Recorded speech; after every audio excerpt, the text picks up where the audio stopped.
Imaginez que vous tenez une roche de basalte ordinaire. Elle semble solide et rigide. Maintenant, placez-la sous un microscope. Soudain, vous êtes en train d'observer un univers caché. La surface lisse de la roche se transforme en une tapisserie de minuscules cristaux.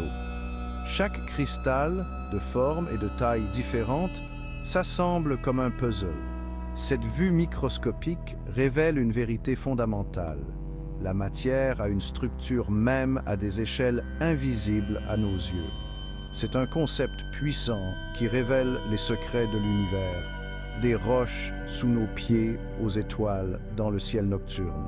Plongeons dans le monde fascinant de la matière et de son organisation microscopique. Cette image met en évidence la diversité au sein du basalte apparemment uniforme. Chaque cristal représente un minéral différent, chacun ayant ses propres propriétés uniques. La façon dont ces minéraux s'agencent détermine les caractéristiques globales de la roche.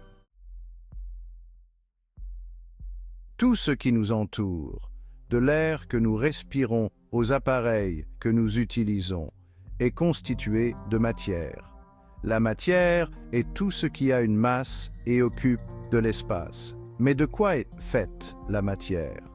La réponse se trouve dans de minuscules particules appelées atomes. Les atomes sont les éléments constitutifs fondamentaux de la matière. Ils sont incroyablement petits. Des millions d'atomes pourraient tenir sur la largeur d'un cheveu humain. Les atomes eux-mêmes sont constitués de particules encore plus petites, les protons, les neutrons et les électrons. L'arrangement de ces particules subatomiques détermine les propriétés d'un atome. Les différents types d'atomes sont appelés éléments. Par exemple, l'or est constitué uniquement d'atomes d'or, tandis que l'eau est constituée d'atomes d'hydrogène et d'oxygène liés entre eux. Explorons comment la matière peut changer d'état. Nous allons réaliser une expérience simple avec de l'eau et des pâtes non cuites. Tout d'abord, remplissez un verre d'eau et marquez le niveau de l'eau. Ensuite, ajoutez des pâtes non cuites dans le verre jusqu'à ce que le niveau de l'eau monte sensiblement.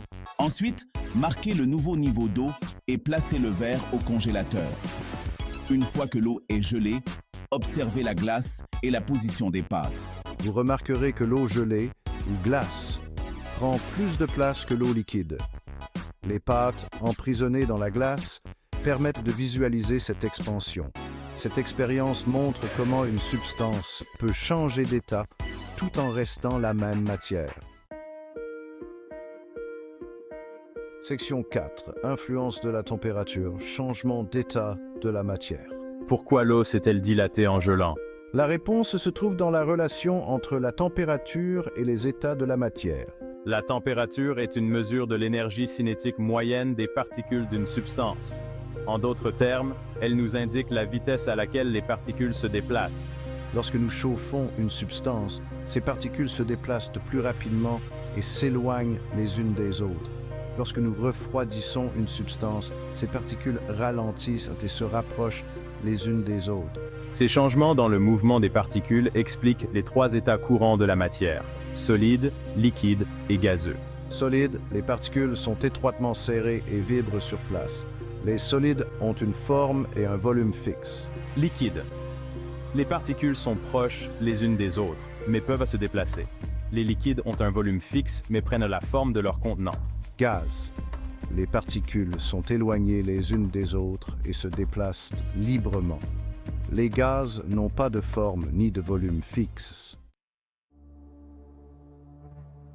Section 5. Mélange hétérogène versus homogène. Dans la nature, la matière existe rarement sous sa forme pure.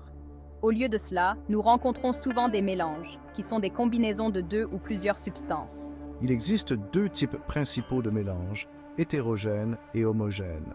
Mélange hétérogène. Les différents composants sont visiblement distincts.